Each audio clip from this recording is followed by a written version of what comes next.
Mtazamaji wa Chemba Talk Show, tunayo furaha leo kukuambia ama kukualika kuweza kujua nani aliyefunga goli la kwanza katika uwanja wa Mkapa jijini Dar es Salaam, ambapo zamani ulifahamika kama uwanja wa Taifa mara baada ya kukamilika. Huko mbele utakuja kujua uwanja huu umegharimu kiasi gani na nani ambaye amesababisha uwanja huu, ilianzia wapi na kufikia wapi. Kikwete pamoja na marehemu Rais wa awamu ya 3 Benjamin Mkapa waliweza kuhusika.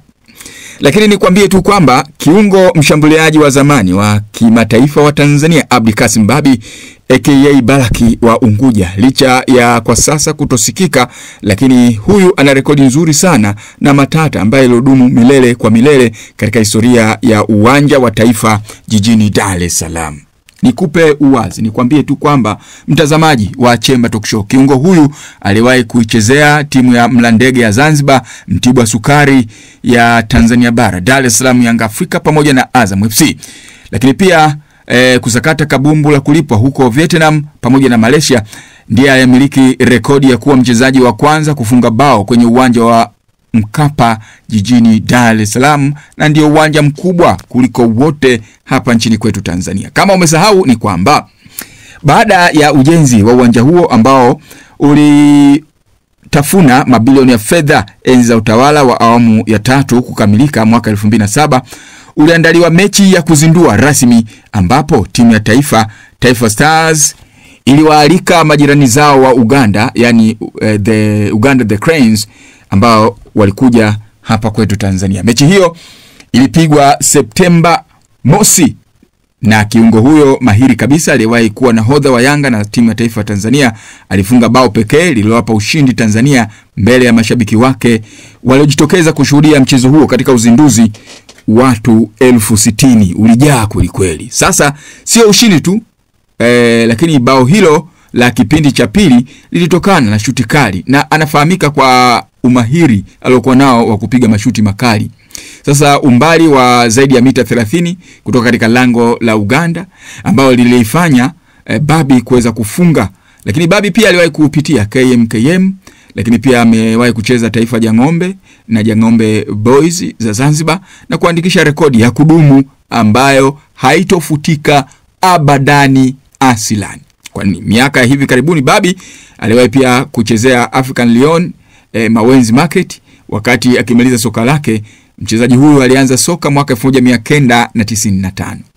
Kwa ambao wanaomkumbuka mchezo huo, Babi alipokea pasi murua kabisa ya ufundi kutoka kwa aliyekuwa nyota kabisa wakati huo, Haruna Moshi Bobani, kisha aliutuliza na kusogeza kidogo kabla ya kufumua shuti kali ambalo lilomshinda kipa Uganda wakati huo na Stars kuandika bao pekee la ushindi na kuweka rekodi ambayo tunaizungumza hivi sasa. Miaka mitatu baadaye, mabingwa hao kihistoria wa kombe la dunia Brazil walifika nchini kwetu Tanzania na kukipiga na sisi katika mchezo huo wa kirafiki ambao ulichezwa Juni 7, 2010 kama sehemu ya maandalizi yao ya kombe la dunia mwaka 2010 iliyofanyika Afrika ya Kusini. Nikwambie tu kwamba mtazamaji wa Chemba Talk Show, sio tu hayo, lakini pia Babi ana rekodi nyingine tamu kabisa ya kuifungia Azam FC goli la kwanza katika michuano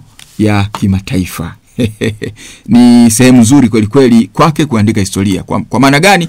Mchezaji huyu ni wa kwanza kabisa. Bao la kwanza michuano ya kimataifa kwa upande wa Azam alifunga Februari 16, 2013 ambapo walipoishindilia Al Nassr ya Sudan Kusini mabao 3-1 kwenye mechi ya awali ya michuano ya kombe la shirikisho barani Afrika.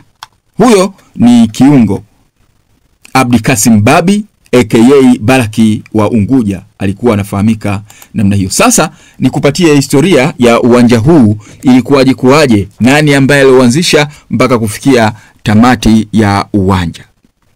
Wakati ikumbukwe historia rasmi ya uwanja wa Taifa wa Mkapa ambapo rais aliyekuwa madarakani wakati huo ni Jakaya Mrisho Kikwete ndiye amekuja kukamilisha. Lakini imekuwaje? Baada ya kupata maombi mengi kutoka kwa Watanzania, jua tu jina la kila mmoja litakuwa anajua maana ya muda mrefu ya uwanja wa Mkapa. Hayati rais wa awamu ya 3 Benjamin William Mkapa aliweka wazo la kujenga uwanja wa Mkapa mwaka 2000 wakati yuko madarakani, katika kipindi chake cha kwanza kikianza kutamatika, kwa sababu aliingia madarakani mwaka 95 na 2000 awamu yake ya kwanza ilikuwa inatamatika. Baada ya hapo, baada ya kutembea nchi za nje kuona uwanja mbalimbali, uwanja bora, akaja na wazo la kutengeneza uwanja.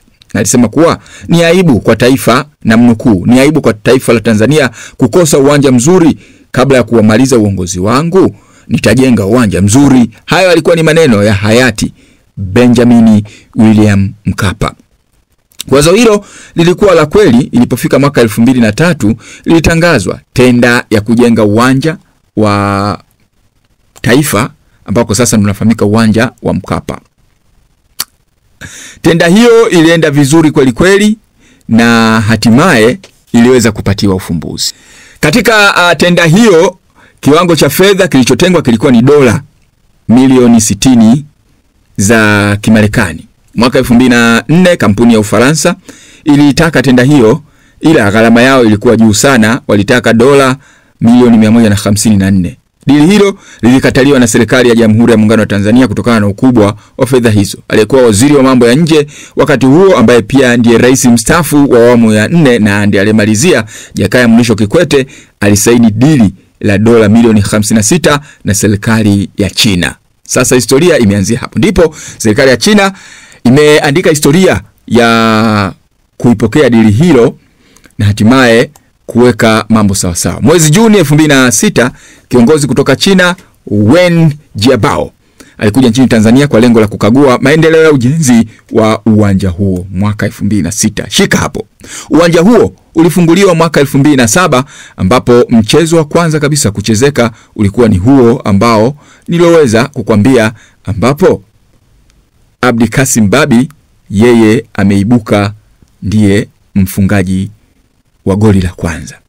Lakini historia nyingine ya kuvutia, wanamkumbuka vizuri mashabiki wa Manchester United Wayne Rooney, maarufu kama Waza, jina la utani, ambaye wakati huo alikuwa anacheza Everton ya nchini Uingereza.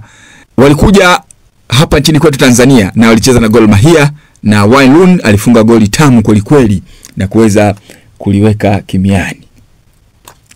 Mwaka 2010 Jabil Aziz ameweka historia ya kufunga goli katika mchezo wa kirafiki dhidi ya Brazil, ambapo nilikwambia kule awali mwaka 2010, ambapo Brazil mchezo huo walitufunga kabisa. Na nikwambie tu kwamba mtazamaji wa Chemba Talk Show, tutakuwa tunakupa zile historia mbalimbali katika uwanja huo. Naitwa Amini Nyaungo wa Chemba Talk Show. Endelea kutizama Chemba Talk Show uweze kupata kujua na kusikia mengi ambayo tumeweza kukuandalia. Amini Nyaungo, I'm out.